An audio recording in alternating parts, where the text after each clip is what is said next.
And then हमारे पास जो 6 point आ जाते हैं ना, वो है family pension. Now family pension is granted to a family of the government service who dies.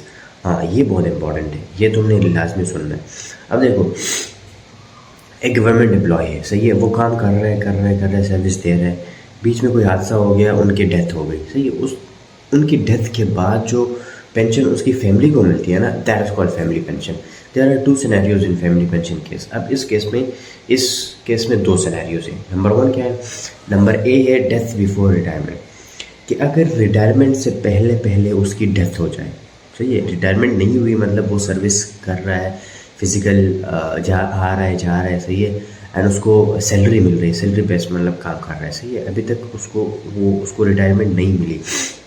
तो उसमें क्या है? If any employee dies before his or her retirement, then family pension will be paid to his or her spouse successor। अब उसके जो successor है ना, जिसको हम एक, जिस तरह घर में क्या होता है, घर में अगर फॉर एग्जांपल एक बड़ा बेटा है और बाप है, तो जब बाप नहीं होता तो उसके जगह कौन लेता है? बड़ा बेटा लेता है ना। तो उसका जो सक्सेसर होता है ना रिटायरमेंट वालों का, मतलब सॉरी, जो गवर्नमेंट का एम्प्लॉई है, उसको ये पेंशन मिलेगी, ठीक है। 25% of the gross pension will be paid to him or her as a gratuity, and then 75% of the gross pension will be paid to his or her family pension per monthly। अब 25% उनको ग्रेटुटी की तरह दी जाएगी, और जो बाकी 75% है ना, उनको वो मंथली पेमेंट दी जाएगी। ये तो पहला केस हो गया ना, कि अगर उसकी डेथ हो जाए बिफोर रिटायरमेंट। अब हमारे पास आता है कि अगर उसकी डेथ हो जाए आफ्टर रिटायरमेंट, ठीक है, तो if an employee dies after his or her retirement, then his or her successor will be paid. बस सिंपल यही है कि अगर कोई बंदा रिटायरमेंट के बाद बढ़ता है, सही है, वो रिटायर हो गया, रिटायर होने के बाद वो फिर उनकी डेथ हो जाती है, सही है, तो उस केस में फिर क्या होगा, वो कैसे पेंशन मिलेगी, वो भी हम डिस्कस करते हैं।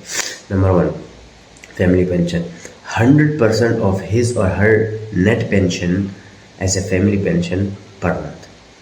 उसके सक्सेसर को उसका 100% पेंशन दी जाएगी पर मंथ, सही है।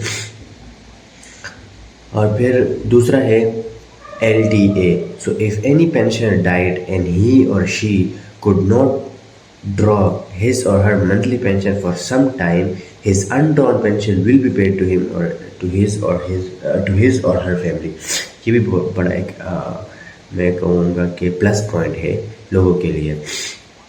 जो अगर कोई फॉर एग्जांपल कोई रिटायरमेंट के बाद मर गया और किसी भी वजह से, कोई भी वजह हो, सही है, यहाँ पर वजह डिस्कस नहीं की, तो फॉर एनी रीज़न उसने कुछ महीनों की पेंशन नहीं ली। लेट्स से फॉर एग्जांपल हम ये कंसिडर कर लेते हैं कि जनवरी में वो रिटायर हो गया, रिटायरमेंट हुई है, सॉरी, लेकिन जनवरी से लेके मार्च, जनवरी, फरवरी एंड मार्च, ये 3 महीने उसने पेंशन नहीं ली, और उसके बाद पे उसका सक्सेसर जो है ना, उसको उसकी पेमेंट जो पेंशन है वो ट्रांसफ़र हो जाती है।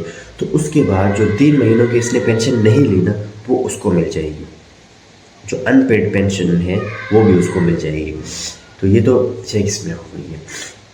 अब हमारे पास 7th है वो anticipatory pension. When a government servant is likely to retire before his pension could be finally accessed and he can be allowed anticipatory pension. For this purpose, the successional authority should finish to the audit office with all the particulars of service in respect of the retiring government servant, and the audit office should sanction the disbursement of the amount of pension to which, after the most careful summary investigation, he believes the government servant will be entitled। अच्छा, ये बस वही है कि ये उसको दी जाएगी कि जब उसकी रिटायरमेंट करीब आ जाए।